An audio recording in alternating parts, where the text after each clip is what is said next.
রাজশাহীতে যৌথ বাহিনীর অভিযানে অস্ত্র ও বিস্ফোরক সহ গ্রেফতার মোস্তাসেরুল আলম অনিন্দ এবং তার দুই সহযোগী রবিন ও ফয়সালের 5 দিনের রিমান্ড মঞ্জুর করেছে আদালত। বিকেলে রাজশাহী মেট্রোপলিটন ম্যাজিস্ট্রেট আদালত 2-এ হাজির করে 7 দিনের রিমান্ড চায় পুলিশ।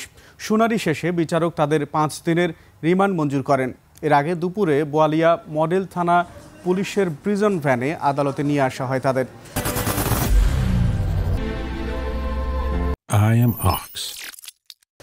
শনিবার রাতে নগরের বোয়ালিয়া মডেল থানায় অস্ত্র বিস্ফোরক ও মাদকদ্রব্য নিয়ন্ত্রণ আইনে তাদের বিরুদ্ধে মামলা দায়ের করেন এসআই রেজাউল করিম।